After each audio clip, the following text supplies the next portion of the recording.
Greetings, Black Light here. You know, it took me a long time to figure out why people call, why black people call other black people Uncle Toms. Then you had some black brothers who used to defend that that word Uncle Tom, saying don't refer to Uncle Tom as a derogatory term because Uncle Tom was a great benefactor as far as helping black people escape slavery. So, I kind of avoided it,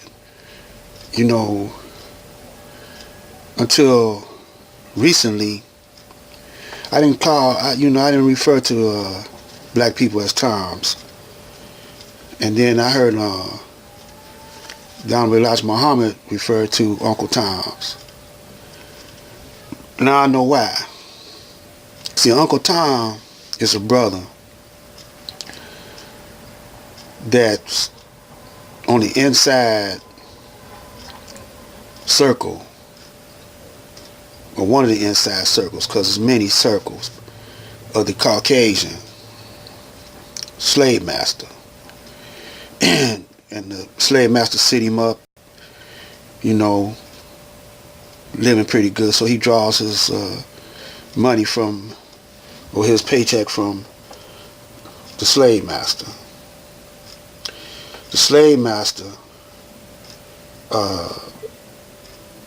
allows him to live more comfortable than the rest of the slaves. So on one hand, the Uncle Tom, he gives the slave a helping hand. Now this is different from the house nigger and the field nigger, what I'm talking. This is your brothers who you think are revolutionaries, who you think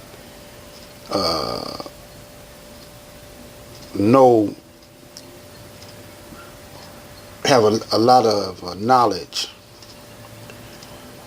So you ever heard of this terminology? The game is to be sold but not told.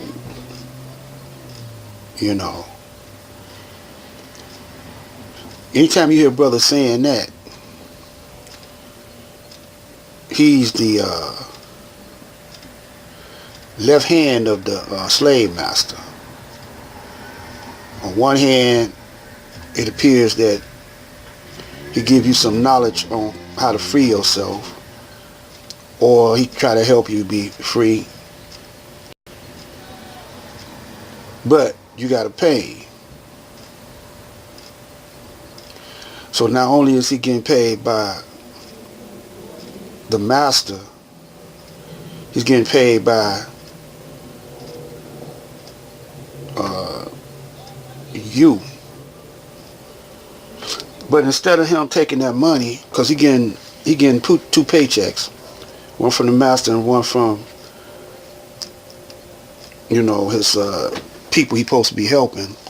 Instead of him taking that money and giving it back to the one he's supposed to be helping, he's just living more comfortably. But he don't want to upset the slave master, because the slave master is the big payday.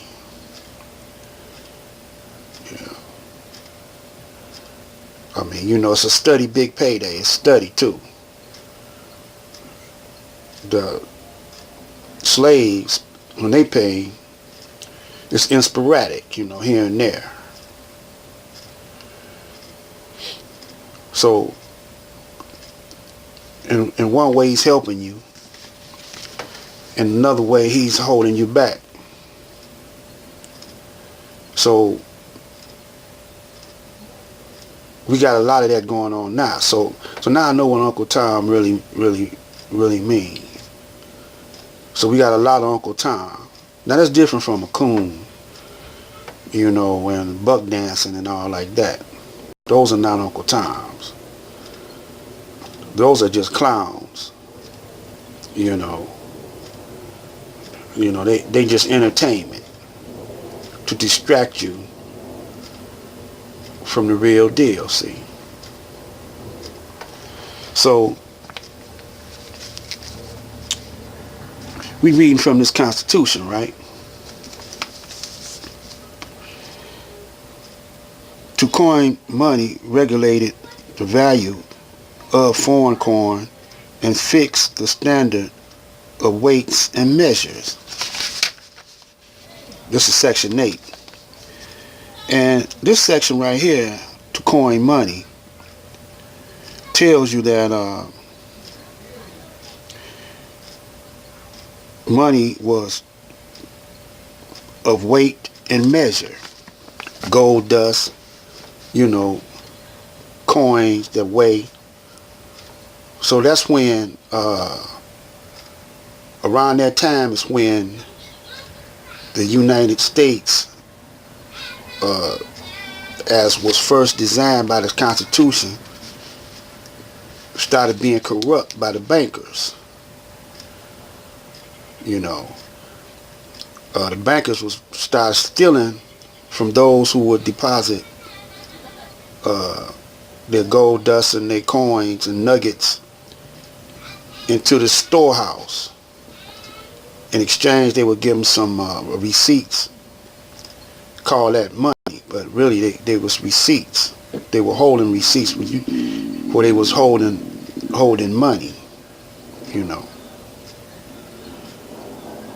And they start, you know, stealing the gold, you know, because when a whole lot of people deposit gold and silver into your warehouse, you know, you can use some of it. You know, they'll never know because it's so much, you know, so many people depositing that, you know, they don't know how much is in the warehouse. But it's enough for the banker or house or the houseman to keep, you know, and spend on his wife and everything like that, you know. So that's when the bankers start buying off the law, you know. And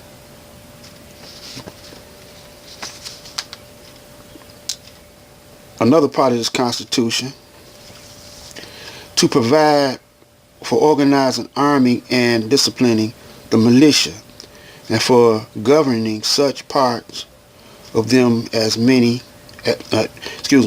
governing such part of them as may be employed in the service of the United States, reserving to the states respectively the appointment of the officers and the authority of training the militia according to the discipline prescribed by Congress. So Congress, you know, now the bankers done bought off the law, but not the militia.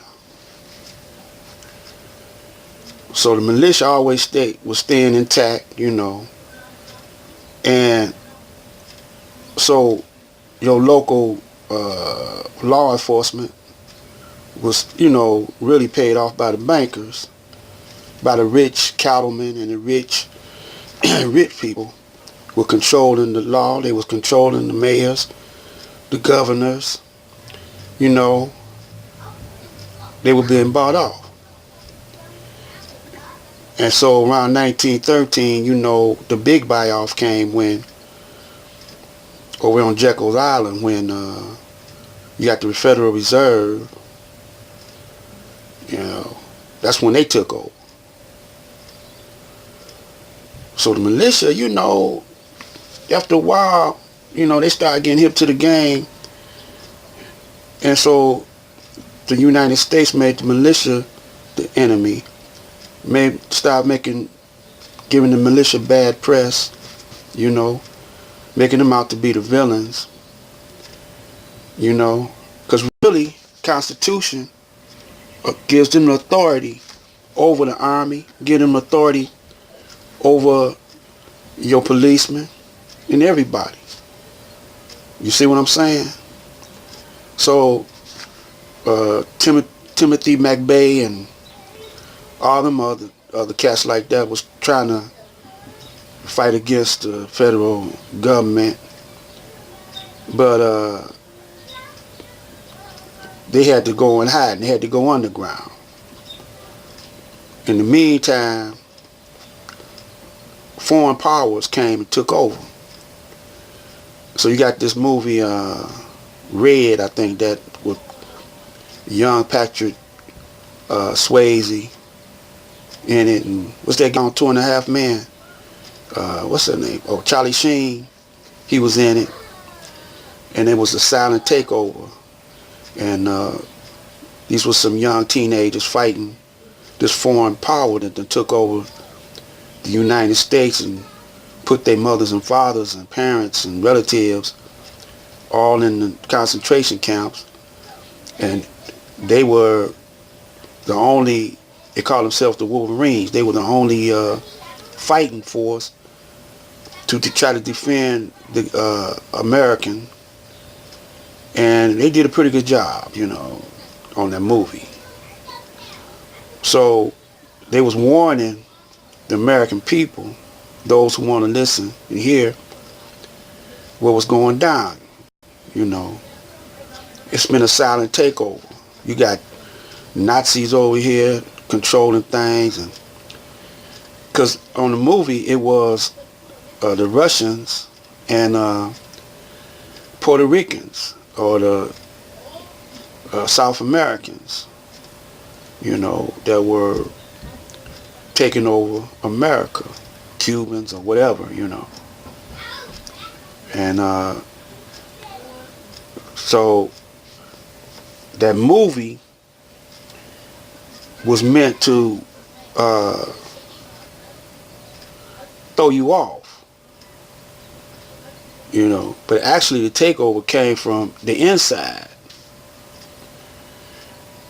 You got the Zionist Jews, and you got the mafia, the Catholics, which is the Zionist Jews and whatever. They could the Jews or the Zionists. They could be anybody. They could be a motorcycle gang. You know, they could be gangsters. They could be the Catholic Church. They could be Jews. They could be Muslims. They could be, you know, I'm talking about them pale Arabs. They could be them. Well, they got some black Muslims that, some black Jews that play like they Muslims. Because the Prophet Muhammad 1400 years ago, the Jews helped him, you know, they helped him a little bit. I don't forget what they called him. You know, I got to read up on it. I used to know all this off the top of my head, but, you know, I'm rusty at it. I got I had the book, I got to find it. The life of the Prophet Mustafa Muhammad. I got his whole genealogical chart, you know. So this is Black Light, and we're going to come back with a part 2.